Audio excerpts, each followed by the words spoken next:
एक लाल रिबन की लंबाई 30 सेंटीमीटर है और सफेद रिबन की लंबाई 42 सेंटीमीटर है। उस बड़े से बड़े टुकड़े की लंबाई बताओ जिसमें दोनों रिबन पूरा पूरा काटा जा सके। सवाल समझ में आया? यही से पकड़ते हैं, बड़े से बड़ा। हमने बताया था ट्रिक ना, अगर बड़े से बड़ा पूछ रहा है तो हम लोग क्या निकालते हैं? लसा की मासा?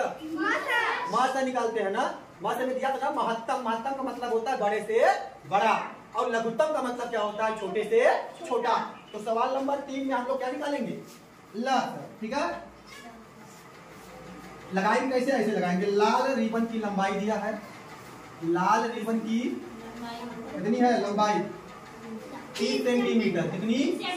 सेंटीमीटर। और सफेद रिबन की लंबाई कितनी है? 42 सेंटीमीटर। Very good. सफेद रिबन की लंबाई 42 सेंटीमीटर। 42 सेंटीमीटर। अब क्या पूछा है? उस बड़े से बड़े टुकड़े की लंबाई बताओ जिसमें दोनों रिबन पूरा पूरा काटा जाए। अब लिखेंगे बड़े से बड़े टुकड़े की लंबाई क्या हो जाएगा? किसके बराबर होगा? किसके बराबर होगा? 30 और 42 के मध्य के बराबर।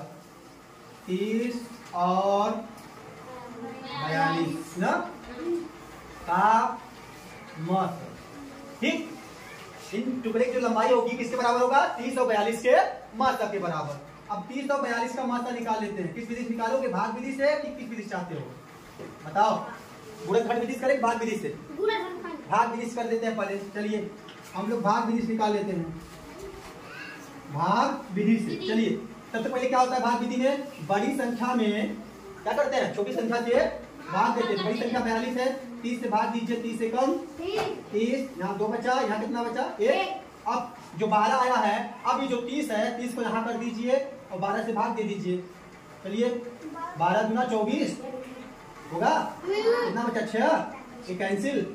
अब ये 6 आया ना, अब इस 12 को यहाँ कर दीजिए, काटिए। 6 दूनी 12। अंत में किसी से कटा है? तो हमारा मास का कितना आया? 6। अब टुकड़े की लंबाई लिखना है ना, तो हमारा मात्रा कितना आया था? 30 और 42 का मात्रा कितना आया? 6। तो यहाँ पे लिखेंगे 6 सेंटीमीटर। हमारा आंसर कितना हो गया? 6 सेंटीमीटर। समझ में आया सवाल? 4 क्या बता रहा, क्या कह रहा है? 80 और 90 को पूरा पूरा विभाजित करने वाली सबसे बड़ी संख्या बताओ। इसमें भी क्या पूछा है? यही ध्यान दो, क्या पूछा है? सबसे बड़ी संख्या। क्या पूछा है? सबसे बड़ी संख्या। समझ गए? 80 और 90 को विभाजित करने वाले हम तो क्या निकालेंगे? मात्रा। 80 और क्या निकालेंगे जी? 80 और 90 का मात्रा निकालेंगे तो सबसे बड़ी संख्या प्राप्त हो जाएगी। इनको काटने वाले किस विधि से निकाले? भाग विधि से कि गुणनखंड विधि से निकाले? चलिए गुणनखंड विधि से निकालते हैं। 80 का मात्रा और 80 और 90 का मात्रा। तो 80 को क्या लिख सकते हो? 2 दूनी 4 दूनी 8 दहा में 2 दूनी 4 4 दूनी 8 8 दूनी 16। पहले इसे तोड़े, इसको तोड़े बड़े रूप में। 10 गुणे 8 या और छोटे रूप में तोड़ दो पहले। 16 बचे 80। 16 गुणे 5। ठीक, और तोड़ो। 16 को क्या लिख सकते हो? 2 गुणे 2 गुणे 2 गुणे 2 लिख सकते हो। और ये 5। ठीक है, 2 दूनी 4 दूनी 8 दूनी 16 बचे 80। ऐसे 90 को लिखो। 90 कितना का क्या लिखोगे? 90 को 9 गुणे 10 मतलब 18 बचे 90। वेरी गुड, 18 बचे 90। अब 18 को क्या लिख सकते हो?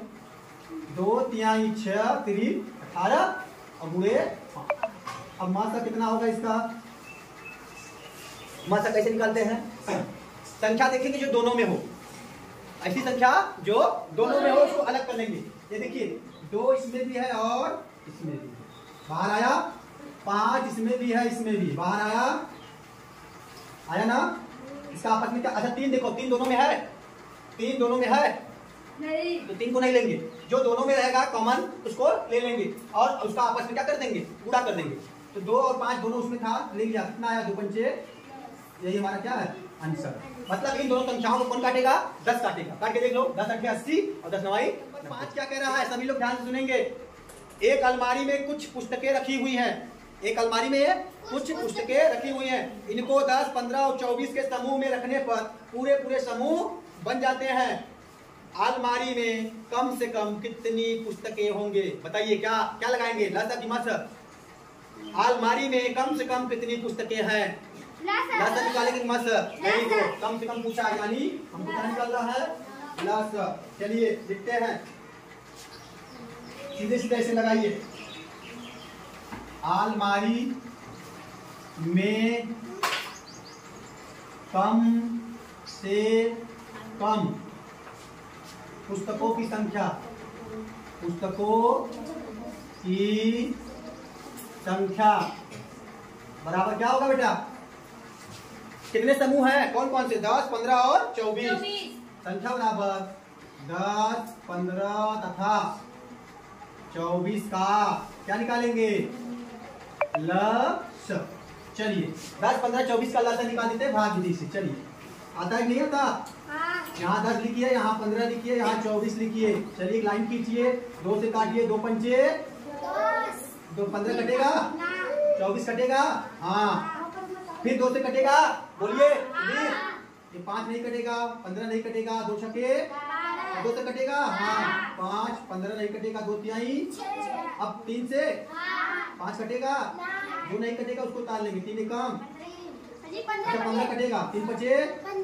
अब 5 से काटे, 5 कम, 5 कम और 1 है ही। अब इसका लसा कितना होगा? क्या करेंगे बताइए? इनका आपस में क्या करेंगे?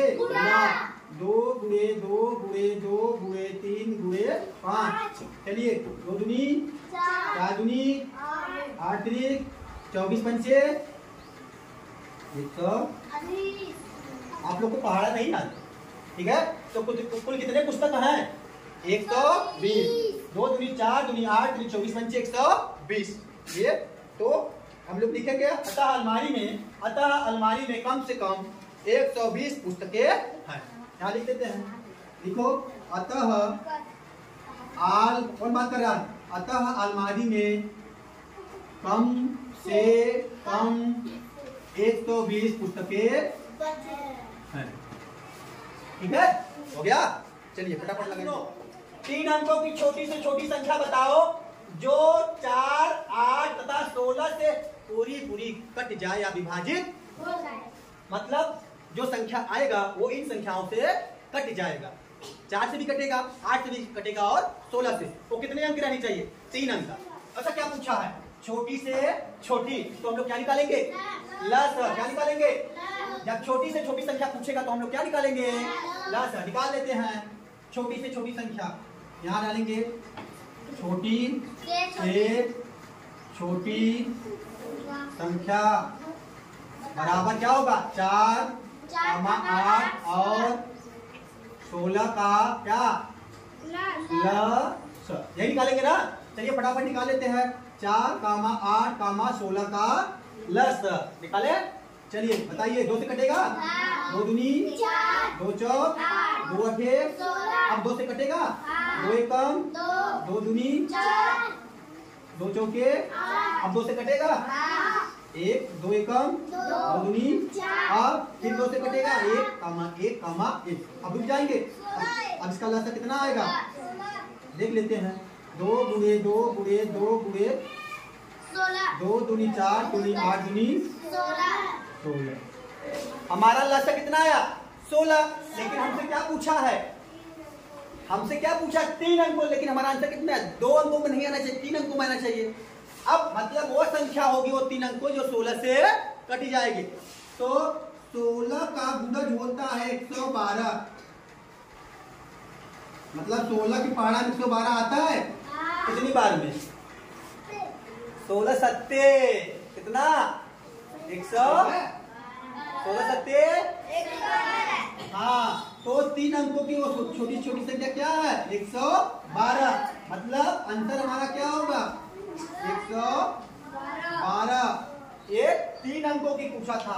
तो 3 अंकों की संख्या जो 16 के गुणज में होगा सबसे छोटी से छोटी होगा। तो कितना होगा? 112। 16 छक्के 96 होता है। 96 कितने अंक का है? 2 अंक का। और 16 सत्ते 112। कितने अंक का है? 3 अंक का। तो 16 से कटने वाली ये छोटी छोटी संख्या 3 अंकों की क्या है? सबसे बड़ी संख्या 112। इसलिए वो छोटी छोटी संख्या क्या होगी? 112। लगभग हर प्रतियोगी परीक्षा में सवाल पूछा जाता है समय पर। घंटी वाला ना लगभग नवोदय में पूछता है, एसएससी में पूछता है, टेट में पूछता है। ये सवाल लगभग हर प्रतियोगी परीक्षाओं में पूछा जाता है। तो हम लोग इस सवाल को कैसे लगाएंगे? ला से लगाएंगे। यहाँ पकड़ेंगे कम से कम। ठीक है, सवाल पढ़ते हैं। 3 घंटियां क्रमशः 8, 12 और 15 सेकेंड पर बजती हैं। कम से कम कितने सेकेंडों के बाद, यहाँ कितने सेकेंडों के बाद तीनों घंटियां एक साथ बजेंगी? हमने क्या बताया अभी आपको? अधिक से अधिक पूछताछ हम लोग क्या निकालते हैं? मास। जहां कम से कम दिखे, समझ जाइए आपको क्या निकालना है? एलसीएम निकालना है, लस निकालना है। ठीक है, चलिए निकालते हैं। 3 घंटियां क्रमशः 8, 12 और 15 सेकेंड पर बजती हैं। तो तीनों घंटियां एक साथ कब बजेंगी? लिखेंगे तीनों घंटियां एक साथ बजेंगी बराबर 8, 12 और 15 का। हाँ, 8, 12 और 15 का लस। चलिए निकालिए 8, 12, 15 का लस। फटाफट बोलिएगा। 2 से कटेगा? 2 चौक 8। 12 कटेगा? 2 छक्के 15 कटेगा? नहीं, 2 नहीं कटेगा, उसको उतार लेंगे। फिर 2 से काटेंगे, 2 दूनी 2 तिहाई 15 नहीं कटेगा। फिर 2 से कटेगा? हाँ, 2 एकम 3 कटेगा? उतार लो। 15 कटेगा? उतार लो। अब 3 से कटेगा? 1 उतार लो। 3 एकम 3 पचे 15। अब फिर 3 से कटेगा क्या? 5 से कटेगा। 1 कामा। अब इसका लसा निकालो। क्या करेंगे लसा निकालने के लिए? इनके गुणनखंडों को इसमें इनका क्या करेंगे? आपस में गुणा कर देंगे। 2 गुणे 2 कितनी बार? 3 बार। 2 गुणे 2 3 गुणे 5। 2 दूनी 4 दूनी 8 3 24 पंचे 120। मतलब एक साथ अब कब बजेंगी? 120 सेकेंड के बाद। अच्छा ये बताओ 120 सेकेंड में कितने मिनट? कितने मिनट? 120 सेकेंड में कितने मिनट? 120 सेकेंड में कितने मिनट? अच्छा 1 मिनट में कितने सेकेंड? 60। तो 2 मिनट में कितने सेकेंड? 120। तो 120 में 120 सेकेंड में कितने मिनट? 2 मिनट। तो यही सोचने में इतना समय लग रहा है। 60 सेकेंड में 1 मिनट, 120 सेकेंड में 2 मिनट। इसको हम लोग क्या लिख सकते हैं? 2 मिनट। सेकेंड में पूछेगा तो 120 सेकेंड और मिनट में पूछेगा तो 2 मिनट लगेंगे। समझ में आया?